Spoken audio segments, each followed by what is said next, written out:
Assalamualaikum warahmatullahi wabarakatuh.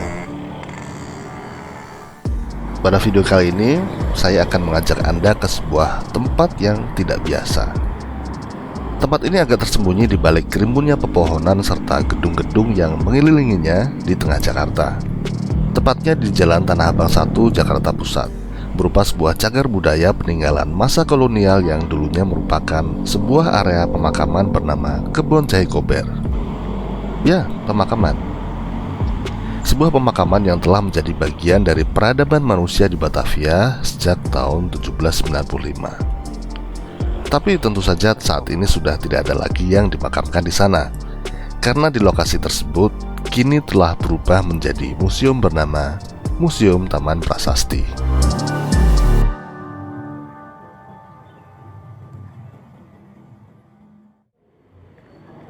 Ada apa itu?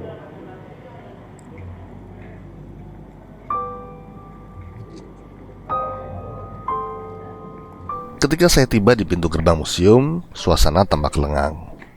Mungkin karena masih pagi. Seorang petugas yang melihat saya masuk bergegas menghampiri dan mengarahkan saya untuk mengisi buku tamu. Kemudian menunjukkan arah menuju loket untuk membayar tiket masuk. Tiket masuknya murah, hanya Rp5.000. Sekedar informasi, jam buka museum ini adalah pukul 9 pagi hingga pukul 3 sore dan buka setiap hari kecuali hari Senin.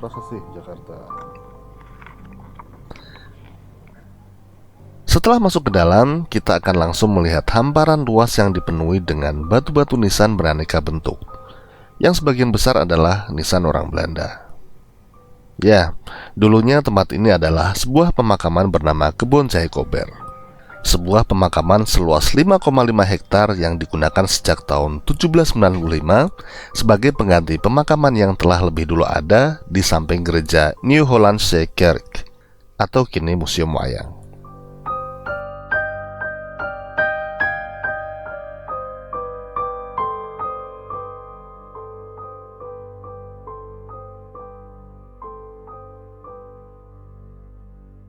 Saat itu kondisi Batavia yang terpusat di daerah kota tua sekarang sangat padat dan jauh dari kata sehat.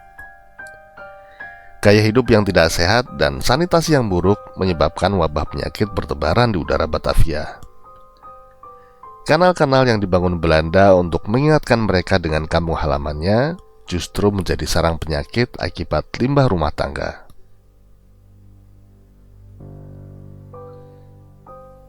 Perlu diketahui, pada abad ke-18, rumah-rumah orang Belanda di Batavia tidak mempunyai toilet.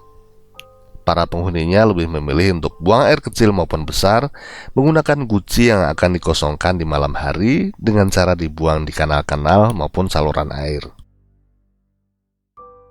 Kebiasaan jorok ini pada akhirnya memiliki dampak yang luar biasa. Wabah kolera di Batavia menjadi penyakit yang mematikan. Akibatnya, korban-korban pun berjatuhan. Inilah yang membuat halaman gereja New Hollandse Kerk tidak mampu menampung banyaknya makam.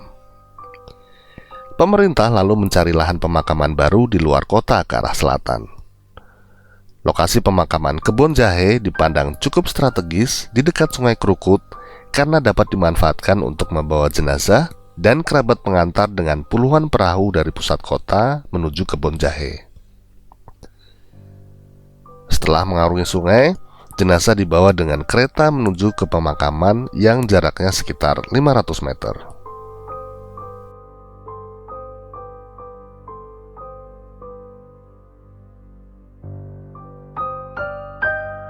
Makam Kebon Jahe Kober ini lebih tua dari beberapa makam-makam terkenal di seluruh penjuru dunia, seperti Fort Canning Park di Singapura, Gore Hill Cemetery di Sydney, Cimetière du Père Lachaise di Paris, Mount Auburn Cemetery di Cambridge, dan Arlington National Cemetery di Washington DC.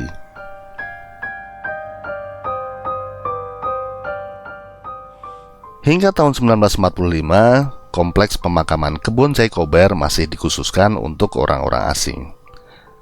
Selanjutnya, makam ini pun berkembang menjadi lokasi pemakaman yang prestisius karena banyak orang terkenal yang dimakamkan di sana. Baik pejabat penting, pelaku sejarah hingga para pesohor pada masanya.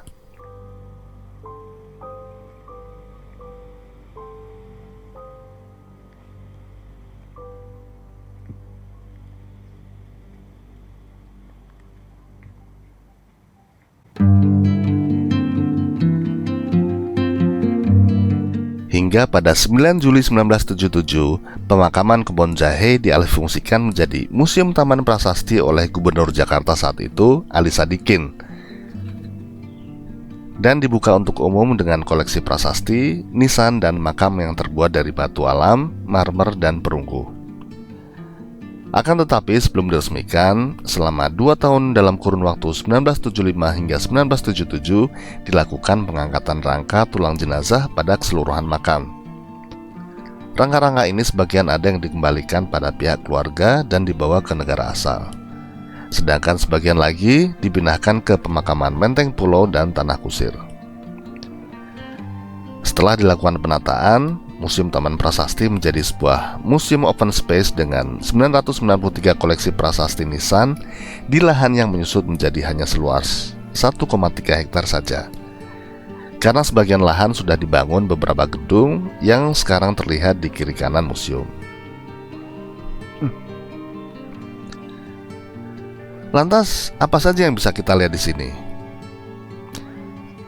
Nah, di museum ini dihimpun berbagai prasasti dari zaman Belanda dan sebelumnya, serta makam beberapa tokoh Belanda, Inggris, dan Indonesia atau Hindia Belanda. Ya, ini jalan-jalan kali ini agak beda. Ini kita di tempat yang sepi, damai. Saat ini kita berada di tengah-tengah ini dulunya makam Belanda. Makam yang cukup besar pada zamannya, dulu disebut juga Kebon Jahe Kober. Itu tempat ini namanya Kebon Jahe Kober.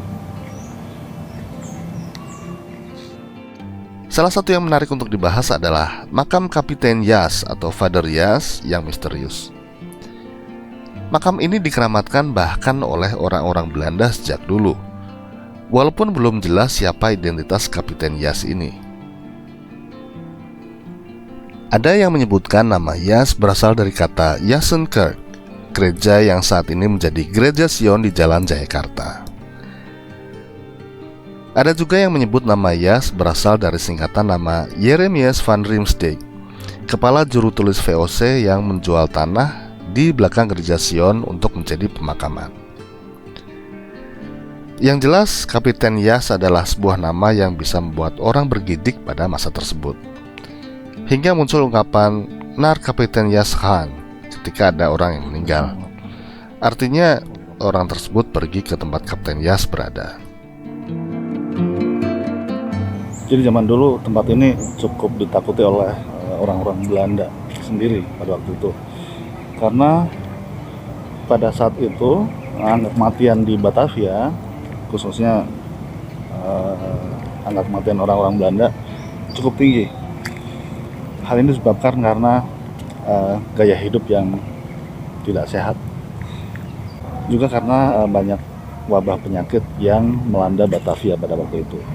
Jadi kadang sore masih nongkrong bareng, besoknya sudah tidak ada. Dan orang-orang ini banyak juga yang dimakamkan di tempat ini.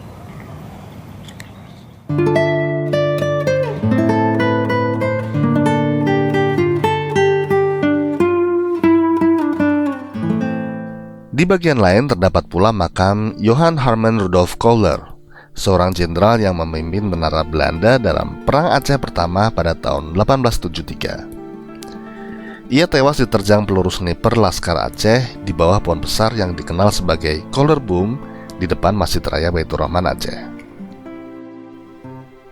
Jenazahnya dibawa ke Batavia dan dimakamkan di pemakaman ini dengan upacara militer.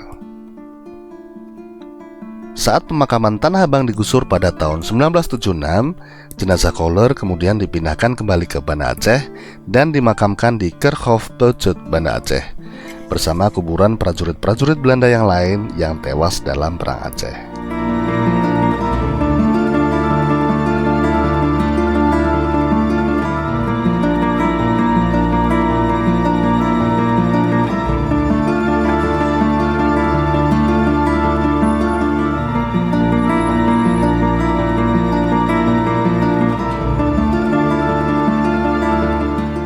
Ada pula nisan dari makam orang Indonesia di sini. Salah satunya adalah Miss Ribut, yang merupakan seorang diva pada tahun 1930-an. Miss Ribut adalah primadona dari grup opera Miss Ribut Orion, sebuah grup opera yang paling populer pada zaman tersebut, jauh sebelum zaman film bioskop, sinetron, atau Netflix hadir untuk menghibur pemirsanya.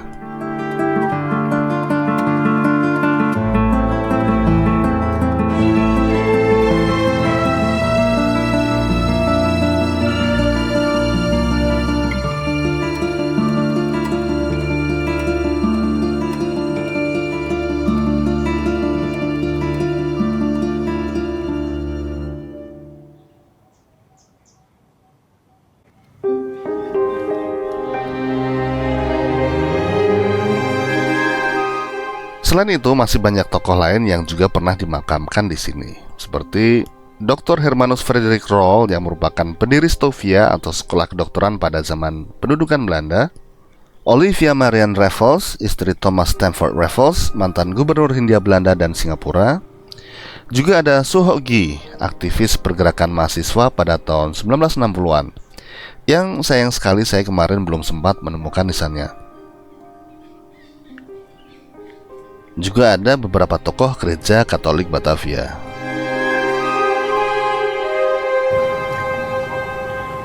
Nah, kalau ini satu lagi sepertinya adalah nisan tokoh keagamaan ya.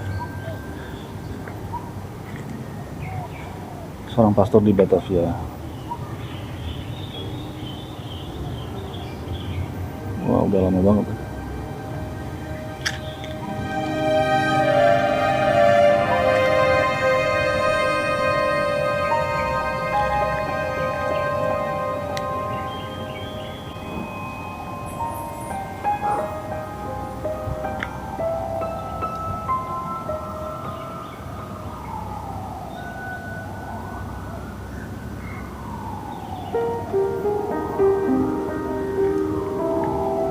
Ini apa maknanya?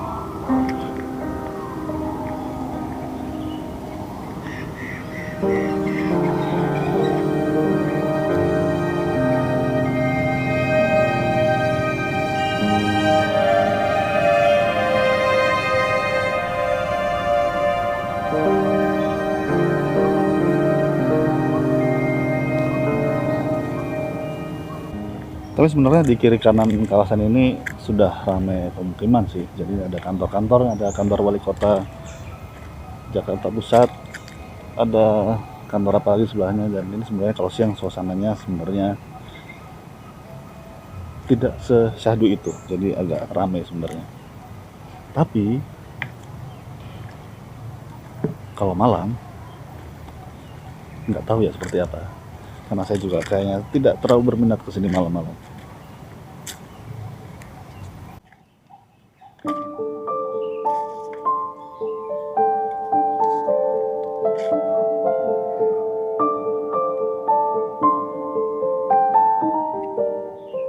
Di salah satu bagian di museum ini terdapat sebuah koleksi lain yang tidak kalah membuat bergidik. Di antara batu-batu nisan yang menjulang, terdapat sebuah potongan dinding dengan prasasti yang di atasnya dihiasi tengkorak yang menancap pada sebuah tombak. Itulah replika monumen Peter Eberfeld. Peter Eberfeld adalah seorang tokoh keturunan Indo-Jerman Siam yang dihukum mati oleh VOC pada tahun 1721 karena dianggap memimpin konspirasi dan sejumlah kekacauan yang bertujuan menentang kekuasaan VOC pada masa itu. Pelaksanaan hukuman mati kepada Eberfeld terbilang sadis untuk ukuran zaman tersebut, apalagi zaman sekarang, yaitu dengan mengikat kedua tangan dan kakinya masing-masing ke seekor kuda, dan kemudian keempat kuda tersebut dilecut sehingga berlarian saling tarik-menarik ke empat penjuru yang berbeda. Akibatnya, tubuh Eberfeld putus tercabik-cabik. Tubuh Eberfeld dimakamkan di satu sudut di Jalan Pangeran Jayakarta, dan kepalanya dipenggal, ditusuk dengan tombak, dan dipajang di atas monumen peringatan dengan prasasti yang didirikan di tempat tersebut. Saat kedatangan Jepang pada tahun 1942, monumen ini dihancurkan namun prasastinya dapat diselamatkan. Replikanya kemudian didirikan kembali dan sejak tahun 1985 berada di Museum Prasasti Jakarta.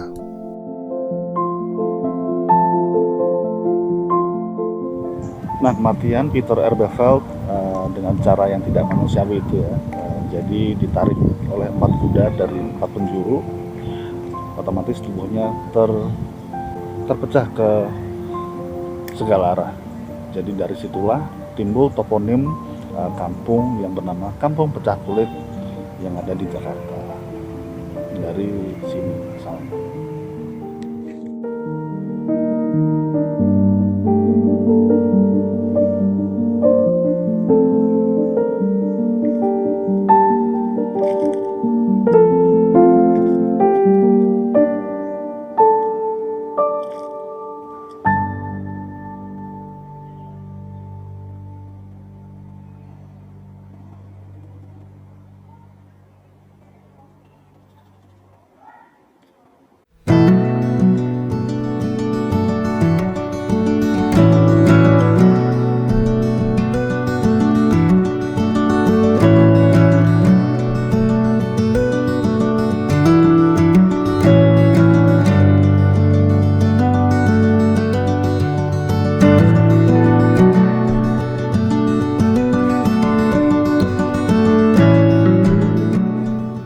Selain batu-batu nisan, monumen maupun prasasti, museum ini juga memiliki koleksi 3 buah kereta jenazah.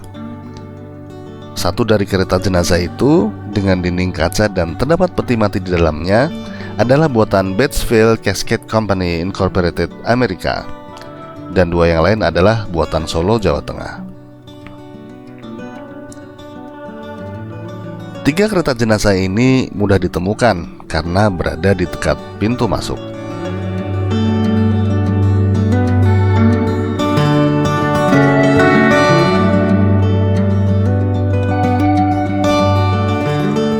Dan turut melengkapi koleksi museum ini, turut dipajang pula 2 peti jenazah yang digunakan untuk membawa jenazah kedua proklamator Soekarno-Hatta.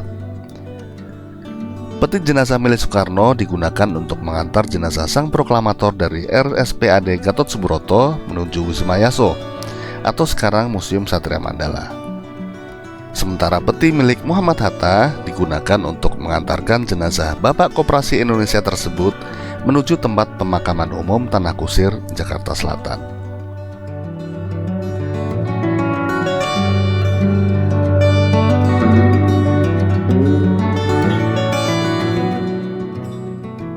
Sebenarnya masih banyak sejarah yang bisa digali dari koleksi-koleksi museum ini, karena setiap nisan bisa memiliki ceritanya masing-masing. Namun karena keterbatasan pengetahuan yang saya miliki, terlebih lagi komplek museum ini cukup luas, maka itu saja yang bisa saya ceritakan dalam video kali ini. Bagi Anda pecinta sejarah, tempat ini pantas untuk dikunjungi. Barangkali Anda bisa menggali lebih banyak cerita masa lalu di balik prasasti-prasasti yang ada di tempat ini. Kalau Anda tidak terlalu paham sejarah, tempat ini juga bisa menjadi sumber-sumber foto estetik dengan beraneka bentuk prasasti yang dipamerkan.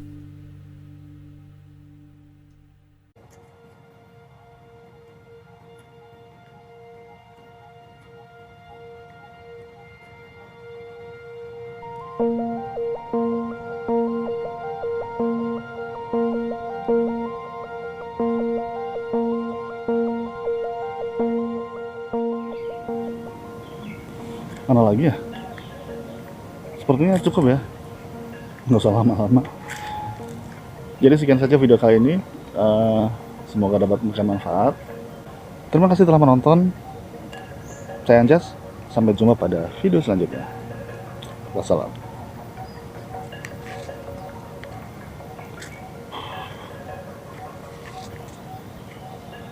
Serem lama-lama. Tapi rame lah pengunjungnya. Ini mah lebih ramai daripada dulu saya datang sendirian ke Benteng Pendem. Jadi ini nggak terasa hawa-hawa seremnya sih.